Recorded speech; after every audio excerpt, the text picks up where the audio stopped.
Vous vous êtes déjà demandé à quoi ça sert les poils en général? Et surtout les poils de la zone génitale, ça sert à quoi? Est-ce que c'est vraiment utile?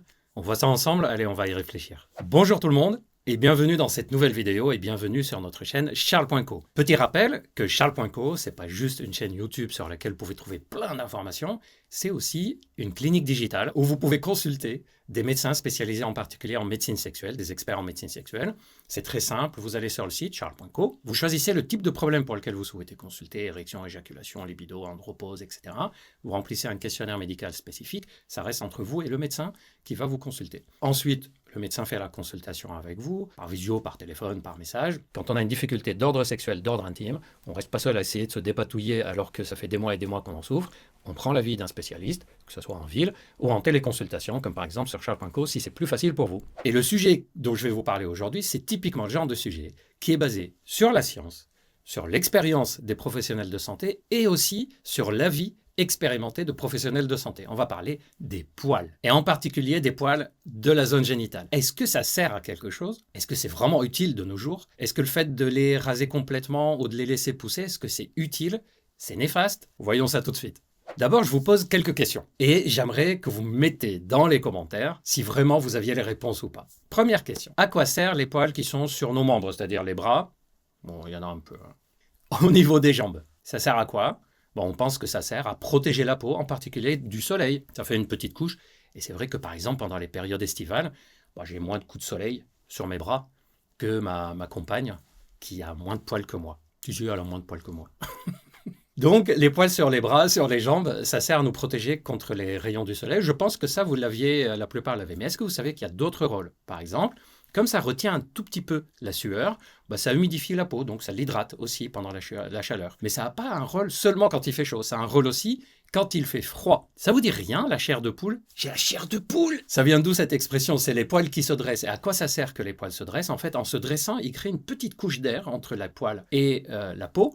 Et cette petite couche d'air, ça fait comme des petites bulles d'air pratiquement, ça a une température différente du corps et de la température extérieure, et donc ça aide à conserver la température.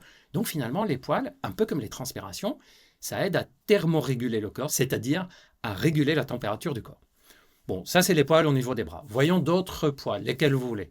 Les poils au niveau des oreilles. Tiens, à quoi ça sert les poils au niveau des oreilles? On pense que c'est des restes de poils qu'on avait un peu partout sur le visage. D'ailleurs, si vous regardez les reconstitutions des hommes préhistoriques, on était couvert beaucoup plus de poils. Probablement parce qu'on vivait beaucoup plus à l'extérieur et donc on était exposé plus aux agressions, comme on dit, c'est-à-dire le soleil, le froid, le vent, les parasites, etc. Ah, d'ailleurs, en parlant de parasites, les poils des bras, ça sert aussi contre certains parasites. Moi, je vois souvent des moustiques morts dans mes poils. Ici, au niveau des bras, je suis sûr que je ne suis pas le seul. Au niveau des jambes aussi.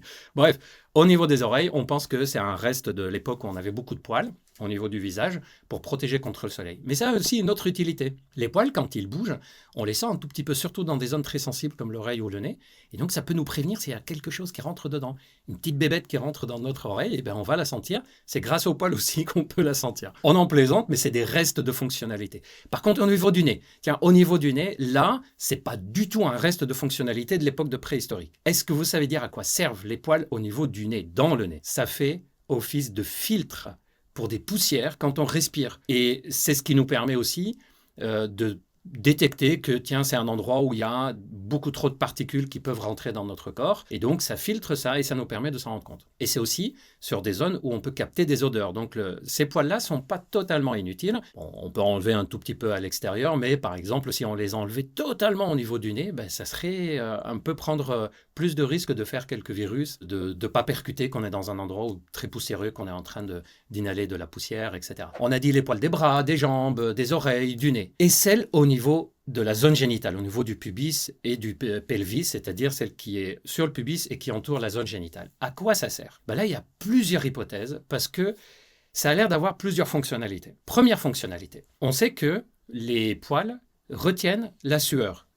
Ça fait des micro-gouttes, les sueurs sur les poils. Et donc, si on rase les poils complètement, la sueur est moins retenue. Pour info, les personnes qui disent qu'ils rasent leurs poils pour suer moins. En fait, le fait de raser les poils, ça ne fait pas moins suer. Ça ne diminue pas la transpiration. Par contre, comme la sueur n'est pas retenue, il n'y a pas les bactéries qui vont fermenter dedans et donc ça diminue les odeurs. Et il y a des personnes sur Charles.co qui consultaient pour différents troubles sexuels et qui évoquaient le sujet de je transpire excessivement, je me suis rasé les poils, ça n'a rien changé. Et ils pensaient que le fait de transpirer excessivement, c'était lié à une maladie. En fait, c'était simplement lié au fait qu'ils étaient hyper émotifs. Et vous savez qu'il y a un lien entre l'émotivité et le fait d'avoir des difficultés sexuelles. Quand cette émotivité nous déborde totalement, que ça nous bloque, en fait, ça donne des phénomènes négatifs. Ça peut fermer les artères au niveau de la zone génitale, mais ça peut aussi donner des transpirations excessives. Et si c'est au niveau de la zone génitale, la transpiration excessive, il y a des personnes qui sont bloquées. Et j'ai déjà eu des patients qui consultent en disant « je n'ose pas avoir des relations sexuelles parce que je transpire tellement de la zone génitale que quand on commence le flirt, ce qu'on appelle les préliminaires, ah, j'aime pas ce mot, mais bon, allez, quand on commence les débuts des rapports sexuels, j'ai tellement de sueur de cette zone génitale que je suis gêné et je préfère arrêter et ça m'a totalement bloqué. Donc, première utilité, c'est quoi? C'est que ça retient la sueur. Comme ça retient la sueur, ça permet à la peau de rester humide. Or, les glandes sudoripares, c'est-à-dire les glandes de la transpiration, au niveau des aisselles et au niveau de la zone génitale, sécrètent une sueur un peu différente puisqu'elle contient plus d'acide gras que les autres sueurs. Par exemple, la sueur au niveau de notre visage est moins grasse, contient moins d'acide gras, moins de graisse que la sueur au niveau des aisselles et de la zone génitale.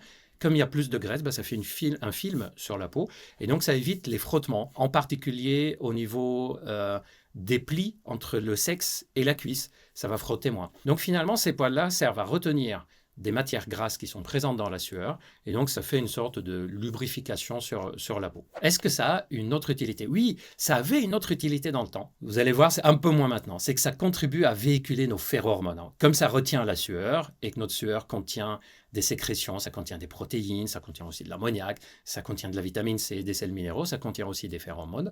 Et bien le fait de retenir ces phéromones fait que ça diffuse, c'est un reste du monde animal, sauf que de nos jours, en général, on ne se balade pas quand même totalement à poil. Ah tiens, à poil. Enfin, je veux dire totalement sans sous-vêtements, et donc c'est pas ça qui va véhiculer nos phéromones dans la société au niveau de la zone génitale. Est-ce que ça sert à autre chose encore? Oui, ça semble servir à protéger contre certains parasites. Vous savez, des petits parasites qui peuvent arriver et qui vont finir par rester dans les poils au lieu d'aller jusqu'à la peau et au lieu d'aller jusqu'au sexe. Et en même temps, on se dit, oui, mais s'il n'y avait pas les poils, ces parasites ne resteraient pas là parce que beaucoup de parasites adorent les poils. Dans le passé, il y en avait beaucoup plus, il y en a beaucoup moins maintenant, simplement parce qu'ils ont besoin des poils pour s'accrocher. Et comme de nos jours, on rase complètement les poils, en fait, ça a quasiment disparu. Donc là, vous me dites, ah ouais, mais du coup, ça veut dire qu'il vaut mieux les virer, les poils. Ben oui, mais il y a d'autres avantages aussi. Je vous dirai à la fin comment savoir s'il faut les enlever ou pas. Et une des fonctionnalités que vous retrouvez beaucoup de nos jours, c'est que certaines études disent que ça a l'air de protéger contre des infections, en particulier au niveau de cette zone génitale, que ce soit des cystites, par exemple chez les femmes. Et certaines personnes disent que ça protège contre les IST, c'est-à-dire les infections sexuellement transmissibles. J'ai un peu de doute là-dessus, les études sont contradictoires d'ailleurs. Puis on se dit, bon, les infections sexuellement transmissibles, c'est via les sécrétions, par exemple du liquide vulvaire vaginal, ou via le sperme. Dans le liquide, il n'y a pas trop de poils et puis le sperme, il passe pas à travers des poils pour aller dans la zone génitale. Donc ça protégerait contre du sperme qui viendrait sur la partie du pubis qui coulerait ensuite sur le pénis ou sur la zone vulvaire. D'ailleurs, vous avez remarqué que quand on parle de prévention des infections sexuellement transmissibles, jamais on vous dit rasez vos poils, ça va diminuer les infections sexuellement transmissibles. Donc, c'est pas très plausible cette histoire que ça protège contre les infections sexuellement transmissibles. Par contre, ça pourrait protéger contre certaines mycoses, candidoses. Pourquoi?